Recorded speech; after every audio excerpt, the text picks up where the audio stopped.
Hello and good morning. Today is our first lecture and we will be dealing with sedimentary. First of all, I will be dealing with basics concept of sedimentary, then slowly and gradually we will get into the complex and deeper part of the sedimentary.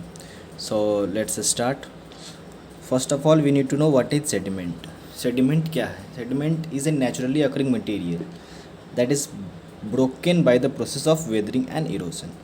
Sediment एक naturally occurring material है जो कि disintegrate होगा by the process of weathering और इरोशंस, और उसका transportation होगा by the natural agent. तो यहाँ नेचुरल एजेंट क्या हो सकता है? विंड, वाटर और आइस. और सबसे मेन प्रॉपर्टी है सेडिमेंट का कि it has the property to settle.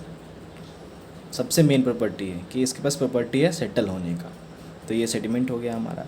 अब एक ब्रॉड कॉन्सेप्ट लेते हैं कि सेडिमेंट्री रॉक होता क्या है, बनता कैसे है. तो ये जो सेडिमेंट है हमारा, वो सेडिमेंट कैसे बना? ये डिसइंटीग्रेट किया, वेदरिंग इरोजन हुआ इसका, और ये ट्रांसपोर्ट किया किसी एक बेसिन में. ठीक है, ट्रांसपोर्ट करके वहाँ एक डिपॉजिट किया किसी एक बेसिन में. वहाँ पे जाके इसका लिथिफिकेशन, कॉम्पैक्शन हुआ. ठीक है, और फिर जाके हमारा सेडिमेंट्री रॉक बना. ये प्रोसेसेस को हम लोग बाद में अच्छे से डील करेंगे एक एक को अलग से. और अभी बताते हैं कि बेसिन क्या होगा, जहाँ पे सेडिमेंट जाके हमारा डिपॉजिट हो सके. माउंटेनियस एरिया में तो हमारा डिपॉजिट होगा नहीं. माउंटेन से सेडिमेंट हमारा, माउंटेन प्लेट्यू या हाईलैंड जो भी है, वो बेस लेवल से ऊपर है, वो क्या होगा? उसका डिसइंटीग्रेशन होगा, वो टूटेगा, उसका वेदरिंग इरोजन होगा, और वो किसी न किसी बेसिन में जाके डिपॉजिट होगा. तो बेसिन यहाँ पे हमारा लेक भी हो सकता है, रिवर बेसिन भी हो सकता है, लेकिन हमारा मेजर बेसिन क्या है? मेजर बेसिन है हमारा ओशन. इसी ओशन में हमारा सारा सेडिमेंट आके, मेजर सेडिमेंट आके डिपॉजिट होता है. अल्टीमेटली वहीं तक पहुँचेगा वो. ठीक है, ये वाली डायग्राम देखो. इसमें क्या है? हमारा माउंटेन है. इस माउंटेन का वेदरिंग इरोजन होगा और ये जाके किसी एक बेसिन में जाके डिपॉजिट होगा. मेजर बेसिन हमारा क्या होगा? बेसिन हमारा ओशन होगा. यहाँ पे ये जो सेडिमेंट है, इसका सेडिमेंट ये आके यहाँ पे धीरे धीरे डिपॉजिट होगा. अब इन सेडिमेंट का धीरे धीरे यहाँ पे किसके प्रोसेस आया, किस प्रोसेस से आया? यहाँ पे नेचुरल एजेंट इसको लेके आया, विंड, एयर के थ्रू ये सेडिमेंट यहाँ पे ट्रांसपोर्ट हो गया. अब ये जो ट्रांसपोर्टेड सेडिमेंट है, यहाँ पे इसका लिथिफिकेशन, डाइजेनेसिस, कॉम्पैक्शन सब होगा, प्रोसेस होगा. फिर धीरे धीरे बन के ये हमारा क्या बनाएगा? सेडिमेंट्री रॉक बनाएगा. ठीक है, अब हम लोग पढ़ लेते हैं सेडिमेंट्री साइकिल के बारे में. सेडिमेंट्री साइकिल है हमारा क्या? तो ये है, इसमें होता है वेदरिंग. कोई भी एक माउंटेनियस या हाईलैंड है कोई, उसका वेदरिंग होगा, फिर उसका इरोजन होगा. इरोजन होने के बाद क्या होगा? उसका ट्रांसपोर्टेशन होगा, फिर उसका डिपोजिशन होगा. ठीक है, और फिर उसका लिथिफिकेशन होगा, और फिर उसमें अपलिफ्ट आएगा, और फिर वेदरिंग अगेन. मतलब कि ये हमारा माउंटेन था, इस माउंटेन का वेदरिंग हुआ, इरोजन होके यहाँ से वो अलग हुआ, फिर ट्रांसपोर्टेशन प्रोसेस के थ्रू ये यहाँ के सेडिमेंट्री बेसिन में डिपॉजिट हुआ. ठीक है, यहाँ आने के बाद इनका लिथिफिकेशन हुआ और ये सेडिमेंट्री रॉक बना. फिर किसी कारणवश, टेक्टोनिक अपलिफ्ट, कोई भी कारण हो सकता है, उसके कारण से ये इसका अपलिफ्टमेंट हुआ. अब अपलिफ्टमेंट हुआ, फिर ये क्या हो गया? ये जो बेस लेवल है, इस बेस लेवल से ये ऊपर आके इसका अपलिफ्टमेंट हो गया. अब अपलिफ्टमेंट हो गया यहाँ पे, तो अब इसका डिसइंटीग्रेशन शुरू हो जाएगा, इसका वेदरिंग इरोजन शुरू हो जाएगा, और ये यहाँ किसी फर्दर बेसिन में आके, यहाँ जाके फिर से इसका सेडिमेंट इसमें आके सेटल होना शुरू हो जाए. तो ये कंटिन्यूस प्रोसेस है. यहाँ का सेडिमेंट वेदरिंग, इरोजन, ट्रांसपोर्टेशन के थ्रू यहाँ आया, लिथिफाइड हुआ, यहाँ पे रॉक का अपलिफ्टमेंट हुआ, फिर से इस रॉक का वेदरिंग, इरोजन, ट्रांसपोर्टेशन हुआ, और यहाँ के वो सेडिमेंट का डिपोजिशन हुआ, यहाँ पे फिर उसका लिथिफिकेशन, कॉम्पैक्शन हुआ. ये एक कंटिन्यूस प्रोसेस है, तो इसको हम लोग बोलते हैं सेडिमेंट्री साइकिल. ठीक है, अब हम लोग पढ़ते हैं अर्थ क्रस्ट में. अर्थ क्रस्ट में हमारा सेडिमेंट्री रॉक कितना है? तो ये हमारा अर्थ क्रस्ट है. सपोज करो कि ये हमारा अर्थ क्रस्ट है, तो यहाँ अर्थ क्रस्ट में सेडिमेंट्री रॉक हमेशा कहाँ आएगा, किसी न किसी बेसिन में आएगा। तो हमारा ओशन क्या है, मेजर बेसिन है, और सबसे ज़्यादा हमारा एरिया जो है वो बेसिन ही ओशन ही कवर किया हुआ है। तो माउंटेन प्लेट्यू के लिए कुछ पार्ट छोड़ दो, तो 73% एरिया जो है हमारा वो अर्थ क्रस्ट का सेडिमेंट्री रॉक से कवर है। तो ये हमारा 73% एरिया कवर करता है किसका, अर्थ क्रस्ट का। लेकिन वॉल्यूम वाइज अगर हम देखें तो अर्थ क्रस्ट का सिर्फ 8% वॉल्यूम हमारा ये कवर कर पाता है सेडिमेंट्री रॉक। और टोटल अर्थ की बात करें, टोटल अर्थ का क्रस्ट, मेंटल, कोर, इस तीनों का बात करें तो सिर्फ हमारा 1% वॉल्यूम ही ये कवर कर पाता है। बस इसका यही है।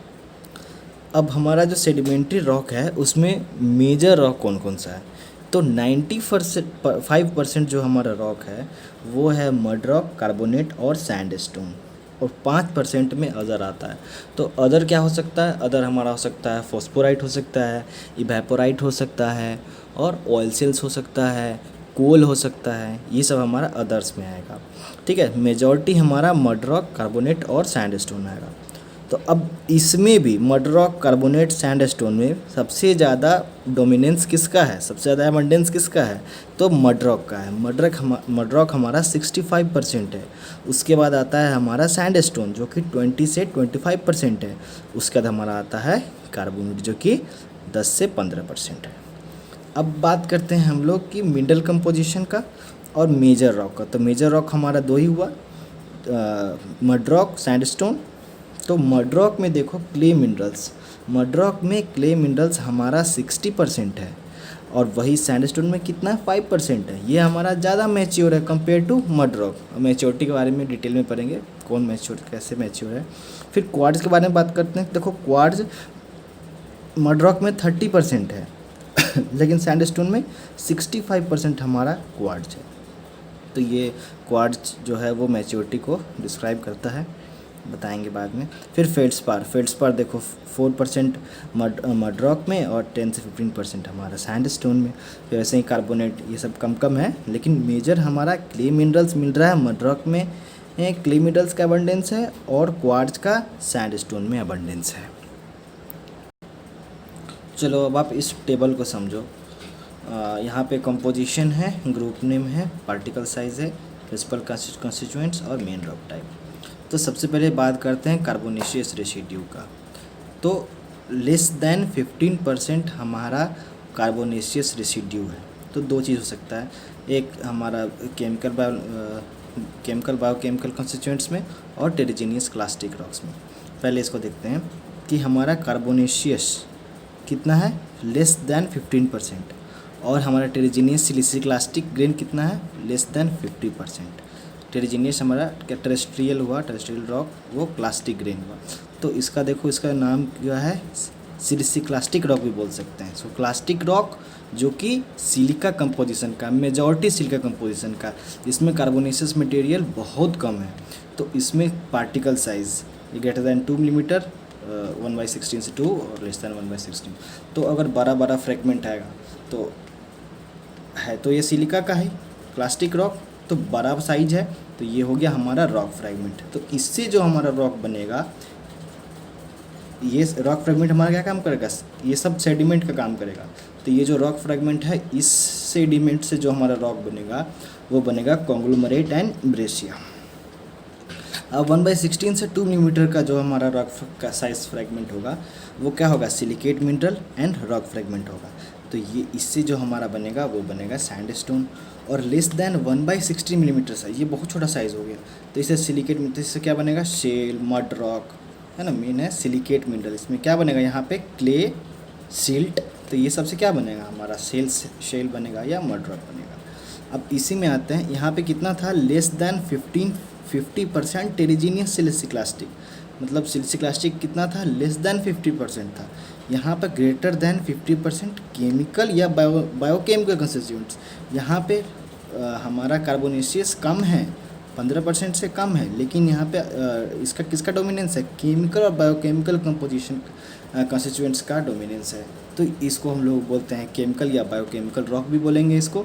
तो इसका जो पार्टिकल साइज़ है ये वेरिएबल है, ये डिपेंड करता है, कोई भी साइज़ का हो सकता है, कोई फिक्स नहीं है। यहाँ तो फिक्स था, फिक्स के नाम, इसके नाम पे नोमेनक्लेचर हो गया इसका, लेकिन इसका फिक्स साइज़ नहीं है। तो सबसे पहले बात करेंगे कार्बोनेट मिनरल का। तो कार्बोनेट मिनरल में क्या है हमारा, ठीक है इसमें हमारा क्या हो सकता है, कोई भी एनिमल का स्केलेटल हो सकता है, कोई भी शेल हो सकता है, SHELL शेल। तो ये क्या बनाएगा, ये बनाएगा हमारा कार्बोनेट रॉक बनाएगा, लाइमस्टोन बनाएगा, डोलोमाइट बनाएगा, ठीक है। अब बात करते हैं इवेपोराइट का। इवेपोराइट कैसे बनेगा, ये क्या होगा, इवेपोरेट करके बनेगा यहाँ पे। तो इस तरह से हमारा इवेपोराइट, रॉक साल्ट, जिप्सम एनहाइड्राइट बनेगा। चाल्सिडोनी ओपल, ये हमारा क्रिप्टोक्रिस्टलाइन वैरायटी है। तो इसके बारे में, इससे हमारा जो मेन रॉक बनेगा ये बनेगा सिलिशियस रॉक, चर्ट, है ना, जैसे फ्लिंट चर्ट जो भी बनेगा यहाँ पे। उसका बाद फेरुजिनस मटेरियल मिनरल। फेरुजिनस मिनरल में क्या बन रहा है हमारा, आयरन स्टोन और आयरन फॉर्मेशन। फॉस्फेट से क्या हमारा क्या बन रहा है, क्या फॉस्फोराइट बन रहा है। तो ये जो हमारा केमिकल बायोकेमिकल कंपोजिशन था, इसका जो साइज़ था वो वेरिएबल था, लेकिन जो कंपोजिशन था, फॉस्फेट कंपोजिशन तो फॉस्फेराइट, फेरुजिनस कंपोजिशन तो आयरन स्टोन, क्रिप्टोक्रिस्टलाइन वाला वैरायटी सिलिका का तो सिलिशियस चर्ट, रेटेड, उससे रिलेटेड फ्लिंट चर्ट, जैस्पर, ये बनेगा यहाँ पे। इवेपोराइट से अगर बन रहा है तो हमारा रॉक साल्ट, जिप्सम। कार्बोनेट का हमारा बन रहा है कार्बोनेट, लाइमस्टोन, डोलोमाइट, ठीक है। अब इस जोन में आते हैं, यहाँ पे हमारा कार्बोनेशियस रेसिड्यू 15% से कम था, लेकिन यहाँ पे कार्बोनेशियस रेसिड्यू हमारा अब उसका बहुत एबंडेंस है, इसमें डोमिनेंस है उसका। तो यहाँ पे क्या बन रहा है हमारा, ग्रेटर देन 15% कार्बोनेशियस रेसिड्यू। तो ये बनाया हमारा कार्बोनेशियस रॉक। इसका भी जो पार्टिकल साइज होगा वो वेरिएबल होगा। तो ये बना रहा है सिलिसिक्लास्टिक और केमिकल बायोकेमिकल कंस्टिट्यूएंट्स, ठीक है। इसमें क्या है, हमारा सिलिका कंपोजिशन है, लेकिन मेजॉरिटी हमारा क्या है, कार्बोनेशियस है, सिलिसिक्लास्टिक है, ठीक है, और chemical biochemical constituents carbonaceous residue. तो इसमें हमारा बन रहा ऑयल शेल। इसमें शेल्स है, सेल्स का क्या कंपोजिशन होता है, सिलिशियस कंपोजिशन है। तो मेजॉरिटी हमारा सिलिशियस है, ठीक है, मेजॉरिटी हमारा कार्बोनेशियस है, लेकिन सिलिशियस भी प्रेजेंस है इसमें। तो इसमें हमारा बनेगा इम्प्योर कोल। प्योर कोल कब बनता, प्योर कोयला कब बनता, तब बनता जब हमारा कार्बोनेशियस रेसिड्यू का एबंडेंस होता, बहुत ज़्यादा एबंडेंस होता। लेकिन यहाँ पे सिलिसिक्लास्टिक ग्रेन भी है इसमें, तो इसको क्या कर रहा है, इम्प्योर कर दे रहा है। फिर इसी जोन में आओ जहाँ पे कार्बोनेशियस रेसिड्यू का ही सिर्फ और सिर्फ प्रिंसिपल कंस्टिट्यूएंट्स हमारा कार्बोनेशियस रेसिड्यू है। तो यहाँ पे हमको पूरा का पूरा कोल देखने को मिल रहा है, ह्यूमिक कोल, कैनल कोल, सॉलिड हाइड्रोकार्बन, बिटुमेंस, ये प्योर कोल है। यहाँ पे हमें इम्प्योर कोल क्यों मिला, क्योंकि यहाँ पे सिलिसिक ग्रेन का भी प्रेजेंस है, ठीक है। ये समझ में आया। जब हमारा सिर्फ सिलिशियस ग्रेन रहेगा डिफरेंट साइज़ का, तो हमें कॉन्ग्लोमरेट, सैंडस्टोन, शेल्स, मतलब यहाँ पे हमारा सिलिका का एबंडेंस है। जब यहाँ पे केमिकल बायोकेमिकल कंस्टिट्यूएंट का एबंडेंस है, तो हमें कार्बोनेट, इवेपोराइट, चाल्सिडोनी, फेरुजिनियस, है ना, ये इसके रिस्पेक्टिव में जो रॉक है वो रॉक मिलेगा। लेकिन जब हमारा सिर्फ कार्बन का ही एबंडेंस ज़्यादा होगा तो हमें सिर्फ ये मिलेगा। लेकिन कार्बन के साथ साथ हमें कुछ अगर सिलिका का भी उसमें एबंडेंस देखने को मिलेगा तो इम्प्योर कोल मिलेगा या ऑयल शेल मिलेगा, ठीक है। अगर यहाँ पे ये नहीं रहता, सिलिसिक ग्रेन नहीं रहता, तो ये पूरा का पूरा यहाँ पे यही सॉलिड हाइड्रोकार्बन हमको यहाँ मिलता। लेकिन सिलिका होने के कारण ये हमें मिला, ऑयल सेल्स मिला, क्योंकि इसमें सेल्स की भी प्रेजेंस है। अब एक और डायग्राम देखो, इस डायग्राम में देखो यहाँ एज लिखा है, प्री आर्कियन। ये आर्कियन से पहले हमारा, पहले लावा को देखो, सिर्फ लावा का फील्ड को देखो, यहाँ से यहाँ तक लावा का फील्ड है। तो सबसे पहले जब हमारा अर्थ बना था वहाँ पे लावा का प्रेजेंस सबसे ज़्यादा था, तो अबंडेंस था उसका। तो उस समय हमारा सॉलिडिफाई हो ही नहीं पाता था। तो उस समय देखो मेजॉरिटी हमारा लावा सब लिक्विड फॉर्म में। धीरे धीरे लावा का जो है अबंडेंस वो क्या हो गया, कम होते गया। कहाँ से, आर्कियन से, हेडियन से, इधर ये प्री आर्कियन हेडियन बोलते हैं इसको, हेडियन, आर्कियन, प्रोटोजोइक और फेनोरोजोइक। 4 इयोन है हमारा। इयोन में फेनोरोजोइक इयोन में देखो जो ये हमारा मैग्मा है, लावा है, उसका अबंडेंस बहुत कम हो गया। लेकिन यही प्री आर्कियन में मतलब हेडियन में हमारा इसका बहुत अबंडेंस था। अब इस दोनों को एक साथ देखो, ये है हमारा ग्रेनिटोइड मतलब ग्रेनाइट और उसका रिलेटिव रॉक्स, और ये है हमारा सेडिमेंट्री रॉक। तो आर्कियन शुरू होते होते तक हमारा जो है वो देखो दोनों सेम टाइम पे ही स्टार्ट हुआ है। तो हमारा ग्रेनाइट बनना शुरू हो गया है ना, ग्रेनाइटोइड रॉक्स बनना शुरू हो गया, और यहाँ पे हमारा सेडिमेंट भी बनना शुरू हो गया। सेडिमेंट बनेगा तब तो सेडिमेंट्री रॉक बनेगा। तो यहाँ सेडिमेंट्री का एबंडेंस देखो, सेडिमेंट्री जो हमारा आर्कियन आते आते तक स्टार्ट हुआ, लेकिन सेडिमेंट्री फेनेरोजोइक में देखो इसका हाईएस्ट एबंडेंस है। अभी के टाइम में ये सबसे ज़्यादा हमारा सेडिमेंट्री रॉक देखने को मिल रहा है। अब ये देखो ग्रेनाइटोइड का, तो स्टार्टिंग में हमारा ग्रेनाइटोइड धीरे धीरे स्टार्ट हुआ, लेकिन ये इसका मैक्सिमम एबंडेंस कब देखने को मिल रहा है, प्रोटोरोजोइक में। तो ये पूछ सकता है कि ग्रेनाइटोइड का एबंडेंस कब है हमारा, सबसे ज़्यादा इसका एबंडेंस हमको देखने को मिला प्रोटेरोजोइक में। सेडिमेंट्री का सबसे ज़्यादा एबंडेंस कब है, इसका है फेनेरोजोइक में। ठीक है, सेडिमेंट्री हमको कब से मिलना शुरू हुआ, आर्कियन में। आर्कियन से पहले ये हमारा सेडिमेंट्री नहीं मिलता था, नहीं हमको ग्रेनाइटोइड रॉक भी देखने को मिलता था। ठीक है, ये क्वेश्चन पूछा जा सकता है इससे रिलेटेड क्वेश्चंस। ये क्लियर है कि हमारा सेडिमेंट्री आर्कियन से मिलना शुरू हुआ और हमारा फेनेरोजोइक में सबसे ज़्यादा एबंडेंस हुआ। ग्रेनाइटोइड हमारा शुरू हुआ आर्कियन में और मैक्सिमम एबंडेंस इसका प्रोटेरोजोइक में। अभी फेनेरोजोइक में इसका एबंडेंस उतना ज़्यादा नहीं है। लावा हमारा सबसे एबंडेंस में था, अभी यहाँ पे लावा धीरे धीरे बहुत कम होते चला गया। तो ये दो डायग्राम था, समझ आया। तो ये वाली पेज तो समझ में आ गई। अब नेक्स्ट पेज करते हैं हम लोग। तो हम लोग पढ़े कि सेडिमेंट्री रॉक को बनने में वेदरिंग, ट्रांसपोर्टेशन और डिपोजिशन, ये 3 प्रोसेस हो रहा है। तो इसमें हम लोग अभी सबसे पहले वेदरिंग के बारे में पढ़ते हैं। वेदरिंग क्या है हमारा, तो वेदरिंग है हमारा कि किसी भी रॉक का डिसइंटीग्रेशन या डिकम्पोजिशन होगा। ठीक है, तो वो रॉक प्री एग्जिस्टिंग होगा। तो disintegration and decomposition of pre existing material to produce solid particle residue and dissolve chemical substance. तो यहाँ क्या हुआ, हम लोग क्या पढ़े थे कि कोई भी हमारा प्री एग्जिस्टिंग मटेरियल है उसका वेदरिंग डिकम्पोजिशन होगा तो हमें सेडिमेंट मिलेगा। फिर और एक और यहाँ हमारा हमको क्या मिला यहाँ पे dissolve chemical substance, solid particle. तो ये जो हमारा सॉलिड पार्टिकल है ये क्या है, ये है हमारा सेडिमेंट, और ये क्या है, डिजॉल्व्ड केमिकल सब्सटेंस। वेदरिंग करने पे हमको 2 चीज़ हमको मिला। वेदरिंग क्या हुआ, सिर्फ और सिर्फ ये रॉक टूटा है यहाँ पे। ठीक है, अब इरोजन उसको रिमूव करेगा। तो इरोजन क्या है, removal of weathered particle from the site of parent rock. जहाँ जो पेरेंट रॉक था उसका वेदरिंग हुआ। अब वेदरिंग हो गए, वहाँ से उस सेडिमेंट को, वहाँ से उस जगह से, उस साइट से उसको हटना है। तो उसमें कौन मदद करेगा, इरोजन मदद करेगा।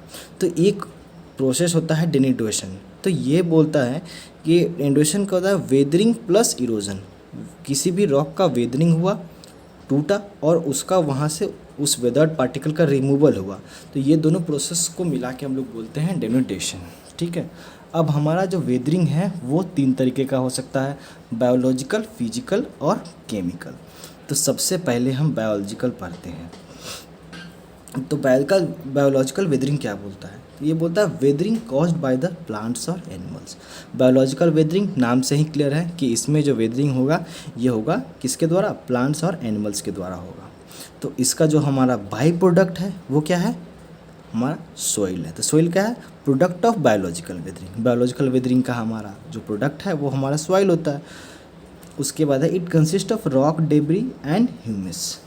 तो ये क्या कंसेप्ट, सॉइल हमारा क्या कंसिस्ट करेगा, इसमें रॉक का डेब्रिस, रॉक का छोटा छोटा टुकड़ा होगा और ह्यूमस होगा। अब ह्यूमस क्या होता है, ह्यूमस होता है decaying organic matter largely of plant origin.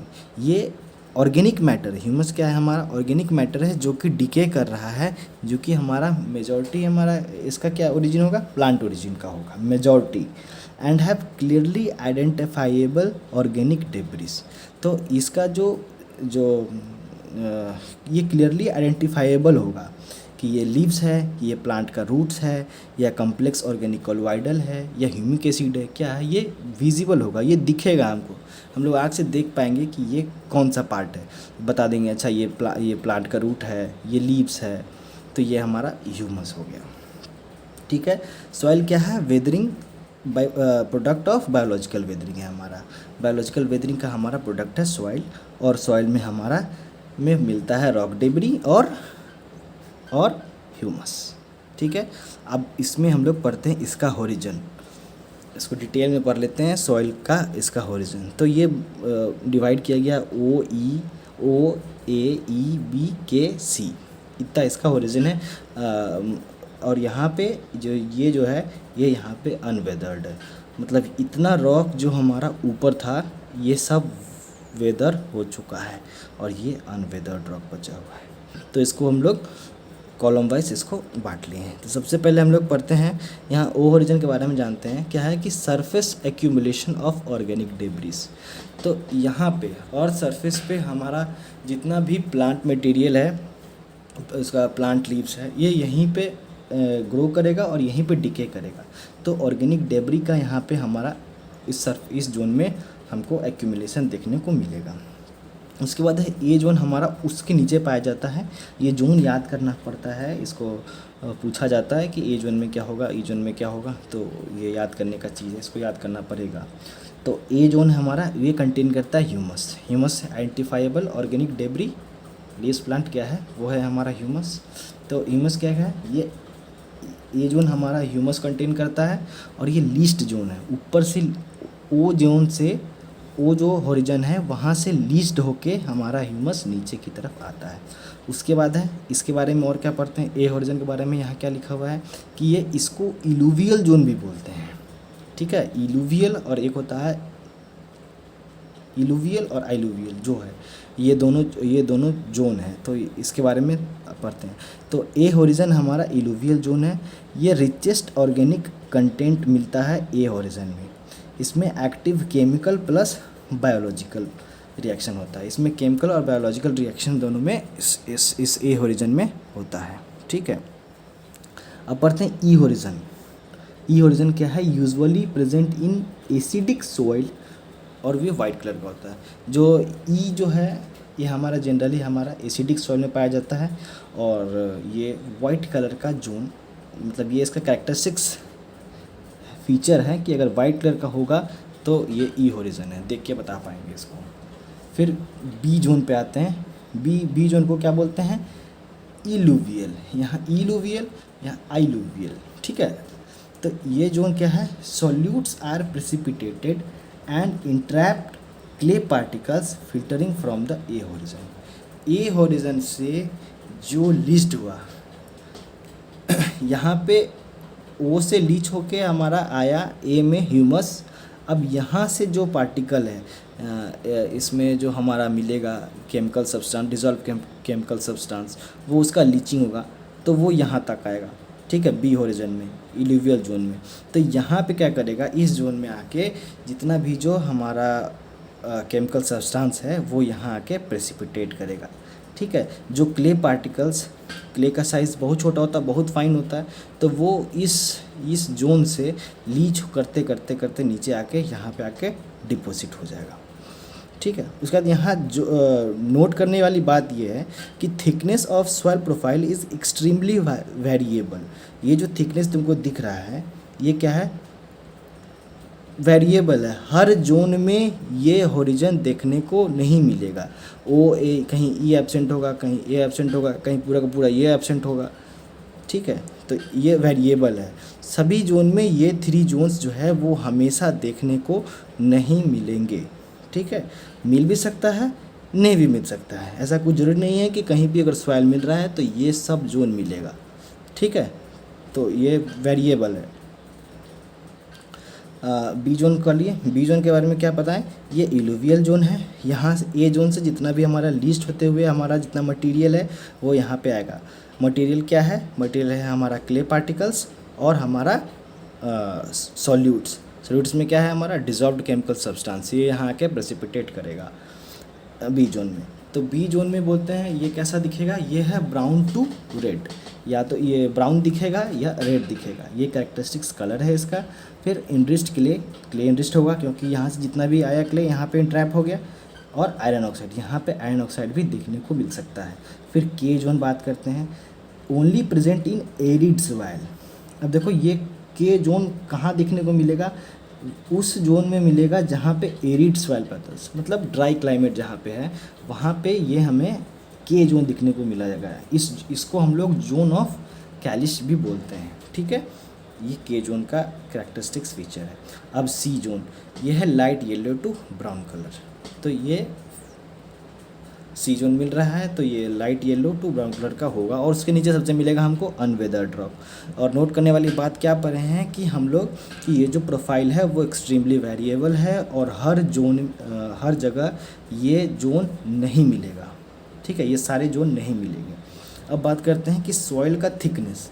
देखो यहाँ पे सॉइल का थिकनेस कितना है, ये एक आइडियल सॉइल प्रोफाइल है, ठीक है, हर जगह ऐसा एग्जिस्ट नहीं करता है। तो the soil thickness depends upon rate of erosion, climate resign and bedrock. अब जो सॉइल का थिकनेस होगा, कहाँ से आएगा सॉइल, तो कोई ना कोई हमारा एक रॉक होगा, उसका वेदरिंग हुआ होगा।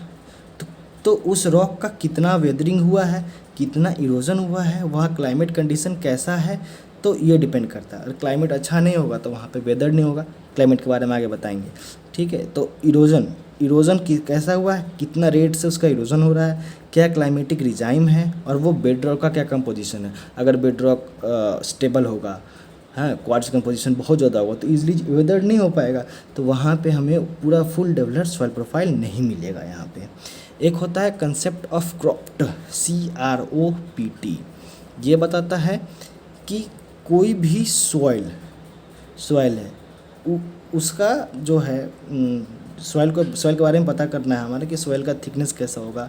तो वो जो सॉइल पूरा डिपेंड करता है ये पांचों फीचर पे।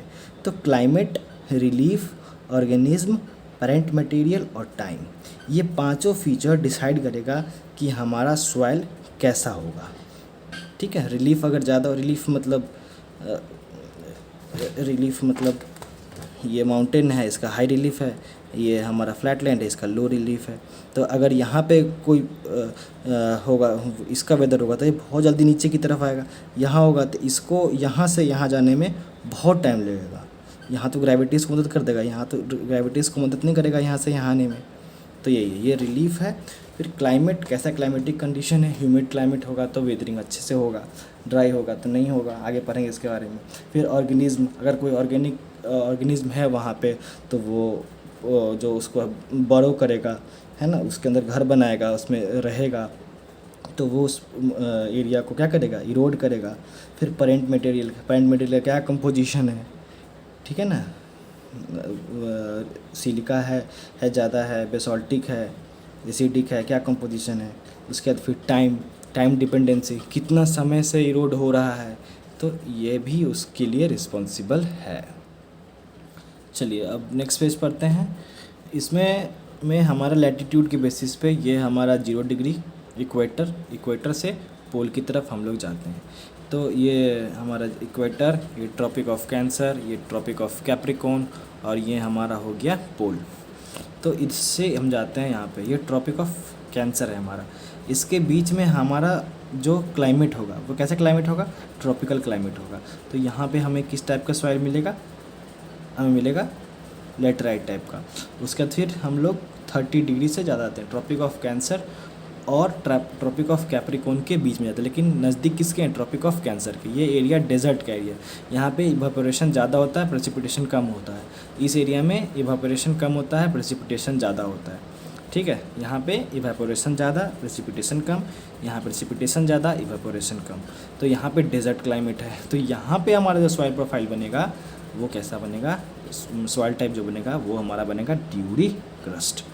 इसके बाद अगर हम लोग उसकी तरफ जाएँ, किसकी तरफ, ट्रॉपिक ऑफ कैप्रिकॉर्न की तरफ, तो हमको मिलेगा ब्लैक अर्थ। ठीक है, ये यहाँ पे कॉटन वॉटन के लिए ये इंपॉर्टेंट होता है। ठीक है, उसके बाद बात करते हैं टेम्परेट और पोर्ट्स। टेम्परेट क्लाइमेट में मतलब ट्रॉपिक ऑफ कैप्रिकॉर्न के पास हमारा जो क्लाइमेट होगा वो टेम्परेट होगा। यहाँ पे हमको जो सॉइल मिलेगा ये पोर्ट सॉइल मिलेगा। अब बात करते हैं हम लोग 90 डिग्री का, ये पोलर रीजन में। तो पोलर रीजन में हमें क्या होगा कि वहाँ पे सॉइल का तो उतना वो एबंडेंस है नहीं वहाँ पे, तो वहाँ पे हमें जो सॉइल टाइप मिलेगा वो किस टाइप का मिलेगा, परमाफ्रोस्ट टाइप का मिलेगा। तो अभी हम लोग पढ़ते हैं परमाफ्रोस्ट के बारे में। परमाफ्रोस्ट जो कहाँ मिलेगा हमको, मेन मिलेगा ये पोलर रीजन में मिलेगा। यहाँ पे कोई भी ट्रू सॉइल प्रोफाइल होगा ही नहीं। तो जब होगा ही नहीं, यहाँ ऑर्गेनिज्म होगा ही नहीं, बायोलॉजिकल एक्टिविटी होगा ही नहीं। तो जब बायोलॉजिकल एक्टिविटी नहीं होगा तो हमारा सॉइल बनेगा ही नहीं बनेगा। तो इस यहाँ पे जो हमारा एक हमेशा एक प्रेजेंस रहता है किसका, फ्रोजन मेंटल का हमेशा प्रेजेंस रहता है थ्रू आउट द ईयर। ठीक है, तो इसको हम लोग बोलते हैं परमाफ्रोस्ट। अब बात करते हैं पोडसॉल का या podzol, both are same, don't confuse with them. Some books write podsol, some books write podzol. तो ये मिलेगा हमें टेम्परेट रीजन का, कैरेक्टरिस्टिक्स है, फीचर है कि टेम्परेट रीजन में ये मिलेगा, पोलर रीजन में परमाफ्रोस्ट मिलेगा। तो ये इसको याद रखना भी पड़ेगा। तो ये इसमें क्या है, लीचिंग यहाँ पे डोमिनेंट होता है, बहुत तेज़ी से डोमिनेंट लीचिंग होता है। तो लीचिंग में हमारा क्या होता है कि लीचिंग होने के दौरान हमारा पीएच को बहुत हाई कर देता है, पीएच हमारा हाई पीएच हो गया। तो वहाँ पे क्या होता है कि पीएच हाई होने के कारण इनहिबिट्स और डिले कर देता है बैक्टीरियल एक्टिविटी को। जो बैक्टीरियल एक्टिविटी है जो डिके करेगा उसको हमारा हाई पीएच होने के कारण को उसको इनहिबिट्स कर देता है, मतलब रोक देता है या डिले कर देता है। बी जोन जो है वो हमारा फर्दर डीपर में डेवलप होता है। तो जनरली ये लिमोनेटिक और कैलकेरियस हार्ड पैन के फॉर्म में यहाँ पे ये डेवलप होता है। तो ये जो इस टाइप का सॉइल प्रोफाइल है ये हमें सिर्फ और सिर्फ टेम्परेट रीजन में देखने को मिलेगा। ठीक है, ये हाई पीएच के कारण होता है क्योंकि हमारा लीचिंग डोमिनेंट हो जाता है। तो यही चीज़ अगर हमारा कूल टेम्परेचर में मिल रहा है, कूल कहने का मतलब कि यही कंडीशन हमारा इधर जाएंगे तो कूल, इधर जाएंगे तो हॉट। तो यही चीज़ सेम हमारा सॉइल प्रोफाइल अगर इस रीजन में देखने को मिल रहा है तो उसको हम लोग बोलते हैं पोडसॉल। लेकिन अगर यही हमारा 60 डिग्री के थोड़ा इधर में मिलेगा वार्म टेम्परेचर क्लाइमेट में, तो इसको हम लोग बोलते हैं चर्नोजेम्स या ब्लैक अर्थ। इसको ब्लैक अर्थ बोलिए या चर्नोजेम्स बोलिए, दोनों सेम है। ठीक है, अब बात करते हैं ड्यूरी क्रस्ट का। तो ये किस रीजन का है, एरिड रीजन का। ड्यूरी क्रस्ट बताए ये डेजर्ट का रीजन है, हाई इवेपोरेशन, लो प्रेसिपिटेशन। तो यहाँ पे केमिकल लीचिंग क्या हो जाएगा, ऑफसेट हो जाएगा, केमिकल लीचिंग रुक जाएगा। क्यों रुक जाएगा, क्योंकि यहाँ पे इतना ज़्यादा इवेपोरेशन है कि वो जो केमिकल नीचे की तरफ लीच कर रहा है सॉइल प्रोफाइल में वो इवेपोरेट होने लगेगा। तो वो एक हार्ड पैन के फॉर्म में, क्रस्ट के फॉर्म में वहाँ पे वो प्रेसिपिटेट करके रुक जाएगा। वहाँ पे किसी भी चीज़ को लीच होकर नीचे नहीं जाने देगा क्योंकि वहाँ पे इवेपोरेशन बहुत ज़्यादा है। तो वहाँ पे हमारा जो हार्ड पैन बना है वो किस फॉर्म में बना है, कोलोफॉर्म के फॉर्म में हमारा बना है। तो इस टाइप का हमारा सॉइल प्रोफाइल डेजर्ट रीजन में देखने को मिलेगा, हम लोग उसको बोलेंगे ड्यूरी क्रस्ट। नेक्स्ट है हमारा ड्यूरी क्रस्ट का टाइप्स के बारे में पढ़ते हैं। ये इसका टाइप्स है कैंकर, ठीक है, कैलिश, सिलिशियस ड्यूरी क्रस्ट और फेरेजिनस ड्यूरी क्रस्ट। तो कैंकर क्या है हमारा, ये क्वेश्चन पूछता है कि कैंकर क्या है, कंपोज्ड ऑफ कैल्साइट। कैलिश क्या है, कंपोज ऑफ डोलोमाइट। अब हमारा एक टर्म यूज़ होता है कैलक्रीट। तो कैलक्रीट टर्म जो यूज़ होता है ये दोनों कैंकर और कैलिश दोनों को डिफाइन करता है। ठीक है, कि कैल्शियम कार्बोनेट और डोलोमाइट, CaCO3 और MgCO3। ठीक है, अब आए सिलिशियस ड्यूरी क्रस्ट। अगर सिलिशियस कंपोजिशन का हमारा ड्यूरी क्रस्ट है तो उसको सिल्क्रीट बोलेंगे, और फेरोजिनस ड्यूरी क्रस्ट होगा तो हम उसको फेरिक्रीट बोलेंगे। तो ये सिलिशियस कैलकेरियस या डोलोमिटिक हमारा क्यों मिलेगा, क्योंकि जो लीच कर रहा होगा फ्लूइड नीचे की तरफ वो कैल्साइट कंपोजिशन का होगा और वो इवेपोरेट, हाई इवेपोरेशन के कारण में वो वहीं पे पे क्या करेगा, प्रेसिपिटेट कर जाएगा। तो अगर कैलकेरियस फॉर्म का होगा, कैल्साइट का होगा तो कैंकर बन जाएगा, डोलोमाइट का होगा तो वो कैलिस्ट कहलाएगा। हाँ, और सिलिका का हो तो सिलिसियस कहलाएगा ड्यूरिक क्रस्ट, और अगर आयरन का होगा तो फेरुजिनस ड्यूरिक क्रस्ट कहलाएगा। ये बात है इसका। और हमारा अब बचा है ट्रॉपिकल रीजन में। ट्रॉपिकल रीजन में हमारा जो सॉइल मिलेगा वो जनरली मिलेगा हमारा लैटेराइट टाइप का। इस ट्रॉपिकल रीजन में हमारा क्या होता है, यहाँ पे इवेपोरेशन ज़्यादा, यहाँ पे प्रेसिपिटेशन, यहाँ पे टेम्परेचर भी ज़्यादा होगा और प्रेसिपिटेशन भी ज़्यादा होगा। तो यहाँ पे क्या होगा, केमिकल वेदरिंग होगा। तो ये केमिकल वेदरिंग क्या करेगा, यहाँ पे लेटराइट टाइप का सॉइल बनाएगा। यहाँ पे फुल्ली डेवलप्ड सॉइल देखने को मिलेगा हमको, सॉइल प्रोफाइल देखने को मिलेगा यहाँ पे हमको। और इस रीजन में हमारा जो है वो कायोलिनाइट और आयरन, ये रीजन में ह्यूमिड ट्रॉपिकल क्लाइमेट में हमारा कायोलिनाइट और आयरन यहाँ पे उसका रिच होता है, अबंडेंस होता है उसका। और एक चीज़ यहाँ है पैलियोसोल। पैलियोसोल मतलब पुराना सॉइल। तो पुराना सॉइल जो है वो दो टाइप का होता है, ठीक है। पहला है गैनिस्टर,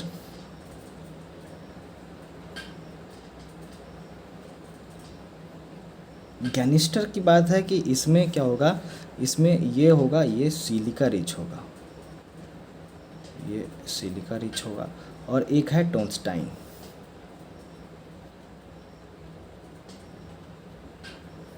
ये हो जाएगा, ये कायोलिनाइट रिच होगा। तो बताए अभी कि इस रीजन में, ट्रॉपिकल रीजन में आपको आयरन और कायोलिनाइट रिच होगा। तो यहाँ पे हमें पैलियो सॉइल जो मिलेगा वो अगर गैनिस्टर है, दो टाइप का हमारा पैलियो सॉइल है, गैनिस्टर और टोन्स्टाइन। तो गैनिस्टर मिल रहा है तो वो सिलिका रिच है, टोन्स्टाइन मिल रहा है तो कायोलिनाइट रिच है। ये इंपॉर्टेंट है, इसको याद कर लेना है। ये पता होना चाहिए कि किस रीजन में किस तरह का हमारा सॉइल मिलता है।